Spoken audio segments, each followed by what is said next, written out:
میرے اس افسانے کا عنوان ہے برفیلے لوگ۔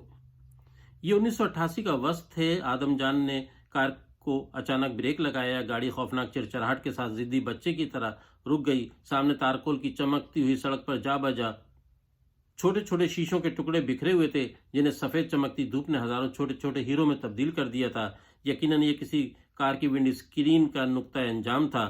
چند گز دور تھوڑے تھوڑے فاصلے پر پرانے ٹائر جل رہے تھے۔ بائیں سمت فٹ پاتھ کے ساتھ لگے ہوئے پان کے کیبن میں سے شعلے نکل رہے تھے۔ کیبن پر لکھے ہوئے لکی پان ہاؤس کے الفاظ اب بھی پڑھے جا سکتے تھے۔ اسی سے ذرا نیچے آیت کریمہ یعنی تیرے سوا کوئی بزرگی کے لائق نہیں اور میں خود پر ظلم کرنے والوں میں سے ہوں کی خوبصورت کتابت شدہ آیات کے چاروں طرف شعلے شیطان کی طرح منڈلا رہے تھے اور کسی بھی لمحے لکی پان ہاؤس کی قسمت کے فیصلے پر مور ظلمت ثبت کرنے والے تھے۔ آدم جان نے حیرت اور خوف کی ملی جلی کیفیت میں چاروں طرف نظریں دوڑائی۔ اسے سامنے سڑک کے درمیان ترچھی کھڑی ہوئی ایک مزدہ جلی ہوئی دکھائی دی، جس میں کہیں کہیں سے نکلتا ہوا مقدر کی سیاہی جیسا کالا دھواں انسان کی طرح اب دم توڑ رہا تھا۔ آدم جان نے فوراً فیصلہ کیا، گاڑی کو ریورس گیئر میں ڈالا اور تیزی سے پیچھے کی طرف بھگانے لگا۔ ایک ہاتھ اسٹیئرنگ اور دوسرا بغلی سیٹ پر رکھے وہ گردن موڑے پیچھے شیشے میں دیکھتے ہوئے گاڑی کے یہاں سے جلد لے جانا چاہتا تھا۔ بس اسی اثنا میں ایک زوردار دھماکے کی آواز کے ساتھ ہی گاڑی سڑک پر پانی میں بغیر چپو کی کشتی کی طرح ڈولنے لگی۔ آدم جان کو اندازہ لگانے میں ذرا دیر نہ لگی کہ اگلا ٹائر پھٹ گیا ہے۔ کار پر چلائی جانے والی گولی ٹائر نے اپنے لہریلے سینے پر کھا لی ہے۔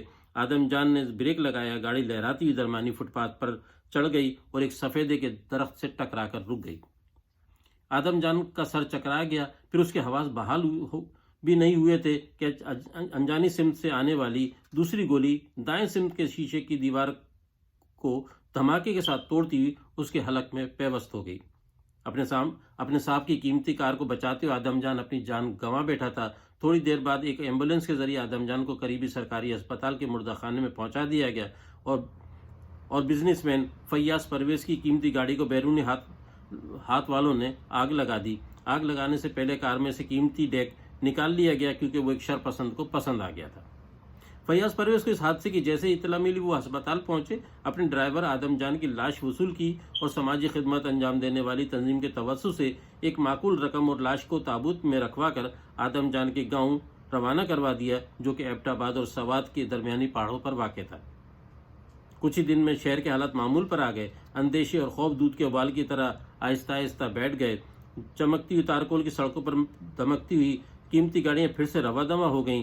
لکی پان ہاؤس کے جلے ہوئے کیبن کی جگہ نیو لکی پان ہاؤس کے نام سے دوبارہ چل پڑا۔ پان فروش نے اب آیت کریمی کی جگہ پوری آیت الکرسی لکھوا دی تھی اور اس طرح سے اور دوسری طرف فیاض پرویز اپنی بزنس میں مصروف ہو گئے۔ ایک دن وہ اپنے دفتر میں کمپیوٹر پہ ایک بڑے سودے کی شرائط والا ایگریمنٹ بنانے میں مصروف تھے کہ کمرے میں ان کا چپراسی داخل ہوا اور بولا، صاحب گاؤں سے آدم جان کی بیوہ آئی ہے اور آپ سے ملنا چاہتی ہے۔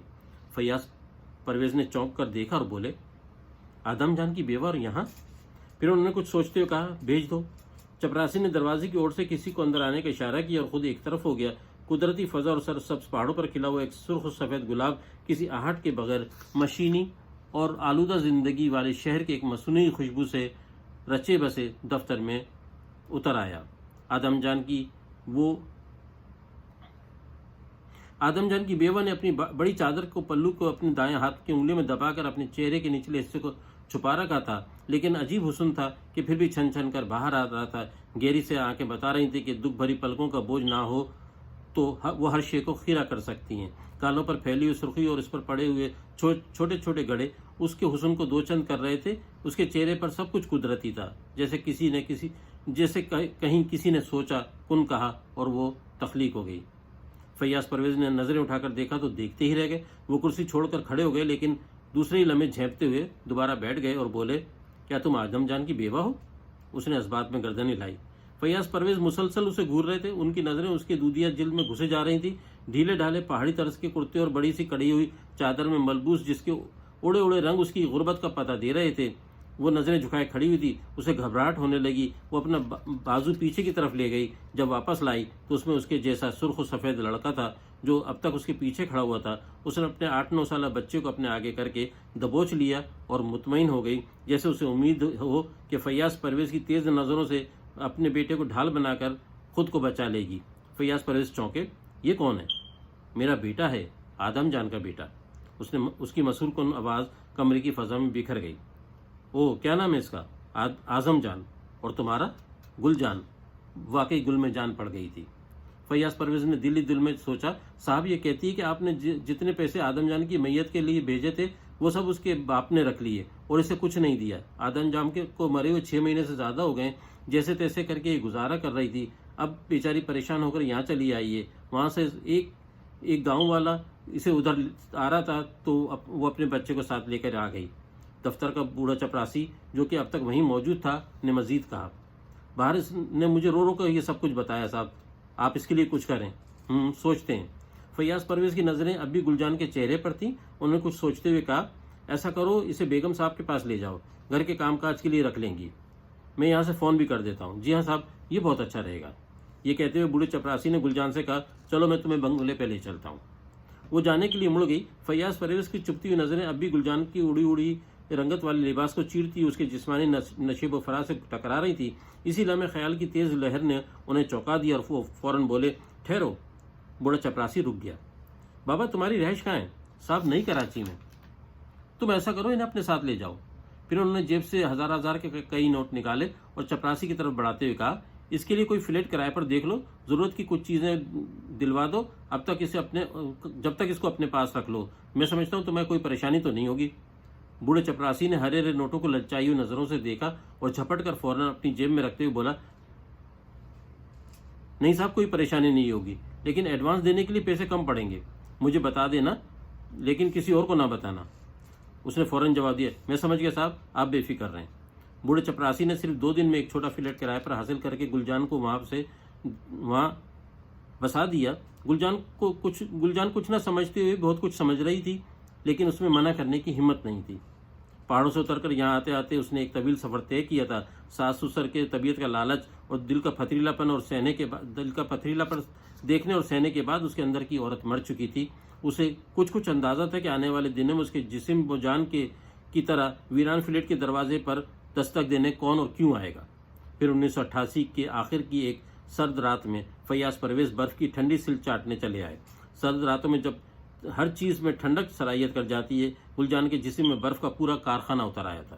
شمال کے پہاڑوں پر روئی کے گالوں کی طرح بکھری ہوئی برف کے باریک ریشے کراچی کی زمین پر اتر کر ٹھوس برفیلے مجسمے میں تبدیل ہو چکے تھے۔